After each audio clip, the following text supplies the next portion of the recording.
दोस्तों, अगर आपको भी इंडिया और न्यूजीलैंड के बीच खेला गया वुमेन वर्ल्ड कप का पहला और सबसे रोमांचक मैच पसंद आया हो तो हमारी इस वीडियो को दिल से एक लाइक जरूर कीजिएगा। दोस्तों, टी20 वर्ल्ड कप की पहली चुनौती में भारतीय महिला टीम के सामने आई न्यूजीलैंड।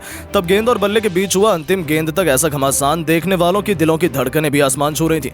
तो आखिर जब न्यूजीलैंड के 160 रनों के जवाब में केवल 42 रन पर ही गिर गए थे भारत के 3 विकेट, तब कैसे जैमिमा के साथ मिलकर भारतीय बल्लेबाजों ने उड़ा दी न्यूजीलैंड की धज्जियां। अंतिम ओवर में कैसे पलट गया मैच का पूरा रुख, किसने मारी आखिरी गेंद पर बाजी।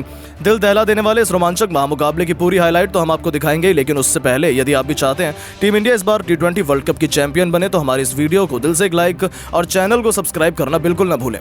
दोस्तों, आखिरकार वो दिन आ गया जब वुमेन टी20 विश्व कप में अपना पहला मुकाबला खेलने के लिए भारतीय महिला team Dubai international cricket stadium में न्यूजीलैंड के सामने मैदान पर उतरी।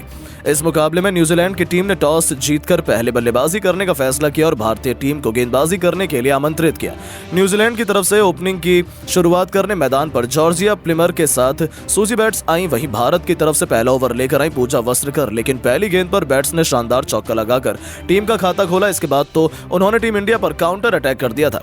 तीसरी गेंद को भी चौके में तब्दील कर दिया और अपनी टीम के स्कोर को तेजी के साथ आगे बढ़ाया। पहले ओवर में न्यूजीलैंड की महिला खिलाड़ियों ने 9 रन बटोर लिए। भारत की तरफ से दूसरा ओवर लेकर आई रेणुका ठाकुर बेहतरीन गेंदबाजी कर रही थी। न्यूजीलैंड महिला खिलाड़ियों को बाउंड्री लगाना बहुत मुश्किल हो रहा था। 2 ओवर में न्यूजीलैंड का स्कोर 13 रनों तक बन गया। टीम इंडिया को जल्द से जल्द विकेट चाहिए थे, तभी न्यूजीलैंड को रोका जा सकता था। भारत की तरफ से तीसरा ओवर लेकर आई दीप्ति शर्मा, लेकिन इनका स्वागत प्लिमर ने शानदार चौके के साथ किया और टीम के स्कोर को तेजी से आगे बढ़ाया।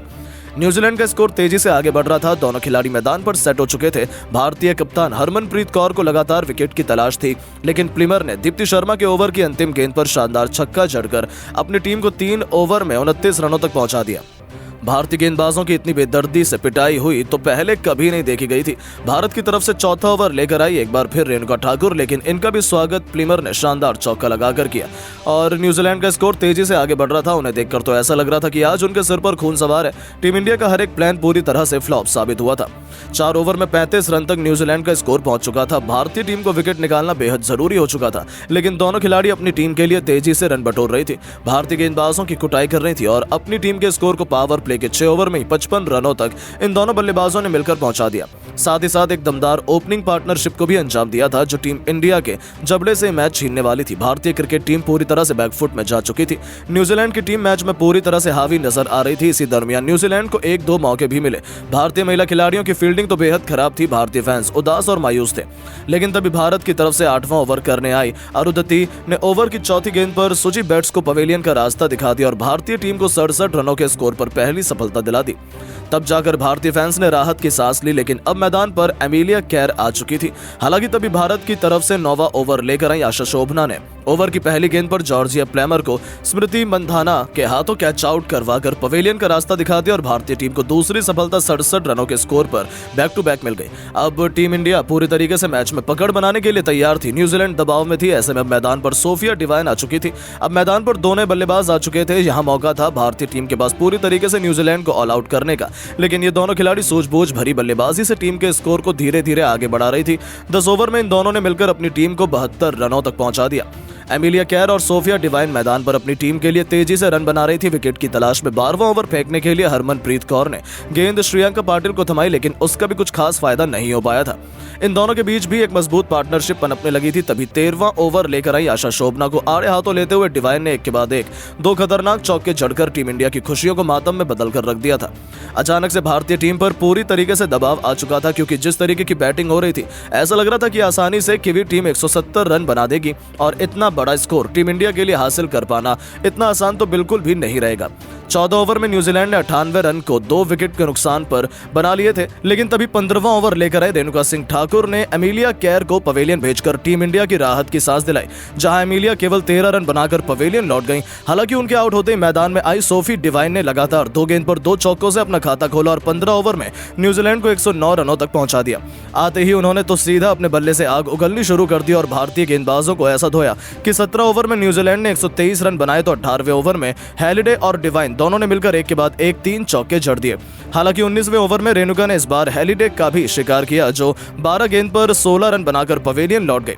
19 ओवर में न्यूजीलैंड ने 149 रन बनाए थे। 4 विकेट के नुकसान पर तो अंतिम ओवर में डिवाइन ने एक और चौका लगाया और 20 ओवर में न्यूजीलैंड को 160 रनों तक पहुंचा दिया।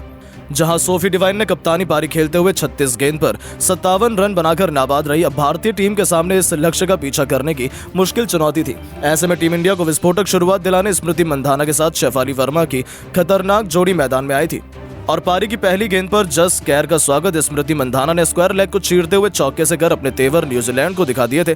पहले ओवर में ही इन दोनों खिलाड़ियों ने फुर्ती से 11 रन बटोर लिए। टीम इंडिया को शुरुआत तो शानदार मिल चुकी थी, ऐसा सबने सोचा था, लेकिन तभी दूसरा ओवर लेकर आई ईडन कार्शन ने शेफाली वर्मा को कॉट एंड बोल्ड कर टीम इंडिया को पहला झटका दे दिया था। उनके आउट होने के बाद मोर्चा संभालते मैदान में कप्तान हरमनप्रीत कौर खुद नजर आए थे, लेकिन दोस्तों पहला विकेट जाने के बाद रनों की रफ्तार बहुत ज्यादा धीमी हो चुकी थी। भारतीय पारी कछुए की रफ्तार से आगे बढ़ रही थी।